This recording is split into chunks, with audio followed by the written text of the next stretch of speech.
22 अप्रैल को जम्मू कश्मीर के पहलगाम में बड़े आतंकी हमले को अंजाम देने से पहले आतंकी एक जंगल में छुपकर रह रहे थे। सेना ने आतंकियों के इस ठिकाने को खोज निकाला है। उनके पास से कई सिलेंडर, खाने पीने का सामान और रसद सामग्री जैसे चावल, आटा, दाल इत्यादि भी बरामद हुआ है। इससे आशंका जाहिर की जा रही है कि आतंकी यहाँ पर कई महीनों से रह रहे थे। आतंकियों ने यहाँ पर रहने के लिए एक गुफा बना रखी थी जो बेहद गुप्त थी और जंगलों के बीच घिरी हुई थी, लिहाजा किसी को उनके यहाँ रहने का अंदाज़ा तक नहीं था। सेना ने गुफा के अंदर देखा तो उसमें इतना अधिक स्पेस है कि आशंका जाहिर की जा रही है कि यहाँ पर कम से कम 5 से 7 आतंकवादी छुपे हुए थे, जिन्होंने पहलगाम में इस बड़ी क्रूर आतंकवादी घटना को अंजाम दिया, जिसमें 26 से ज़्यादा लोग मारे गए हैं। सेना ने देखा है कि आतंकियों के पास खाना पीना बनाने के लिए कुछ बर्तन भी था, जिसमें वह बिरयानी बनाकर खा रहे थे। आतंकियों के एक बर्तन में कुछ बची हुई बिरयानी भी बरामद हुई है। उनके कुछ कपड़े भी बरामद हुए हैं। इस आतंकी हमले से पूरा देश गुस्से में है। पीएम मोदी ने कह दिया है कि आतंकवादी दुनिया के किसी भी कोने में छुपे हों, लेकिन उन्हें कड़ी सजा मिलेगी। देश के दुश्मनों ने भारत की आत्मा पर हमला करने का दुस्साहस किया है। मैं बहुत स्पष्ट शब्दों में कहना चाहता हूं, जिन्होंने ये हमला किया है, उन आतंकियों को और इस हमले की साजिश रचने वालों को उनकी कल्पना से भी बड़ी सजा मिलेगी। सजा मिलकर के रहेगी।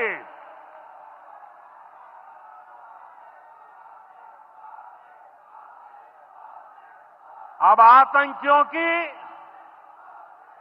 बची खुची जमीन को भी मिट्टी में मिलाने का समय आ गया है। पहलगाम आतंकी हमले का सबसे खौफनाक बदला लेने के लिए सरकार ने अपना प्लान ऑल पार्टी मीटिंग बुलाकर विपक्षी पार्टियों के नेताओं को भी बता दिया है। सरकार ने कह दिया है कि वह आतंकियों को किसी भी कीमत पर बख्शेगी नहीं। प्रधानमंत्री जी का जो मंशा है, आतंकवाद के खिलाफ कड़ी प्रहार जो भारत पहले भी करते आया है और भी आगे करेंगे, उसके बारे में सरकार की ओर से ऑल पार्टी मीटिंग में रखा है।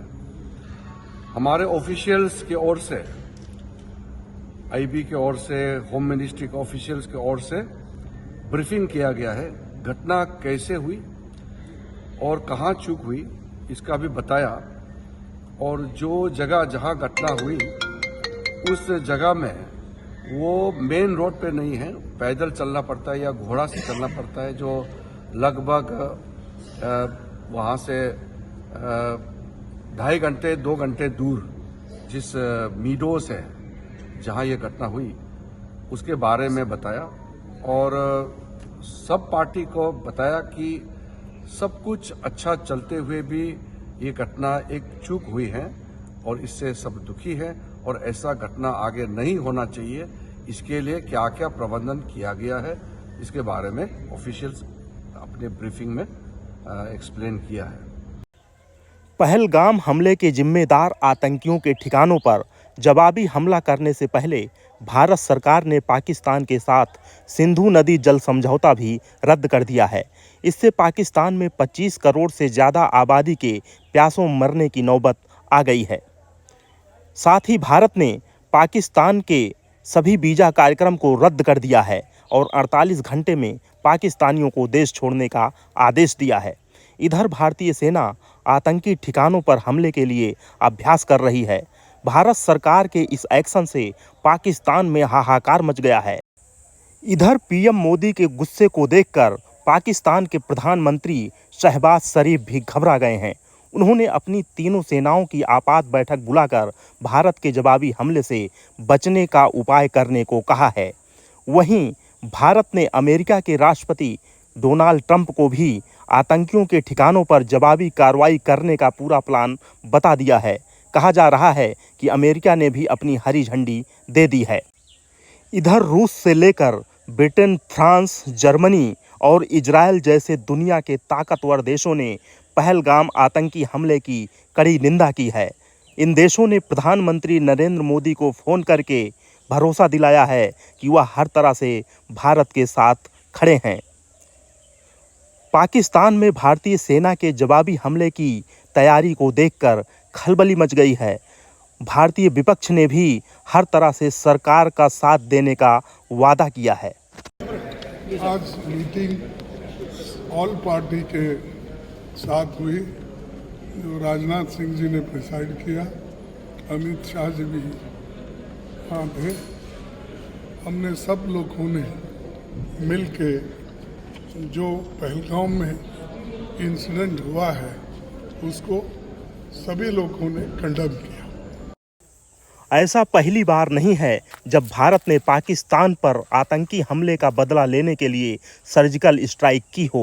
इससे पहले भी भारत ने 2 बार पुलवामा और उड़ी आतंकी हमले का बदला लेने के लिए पाकिस्तान पर सर्जिकल स्ट्राइक कर चुका है, मगर पहलगाम आतंकी हमले ने पूरे देश को हिलाकर रख दिया है।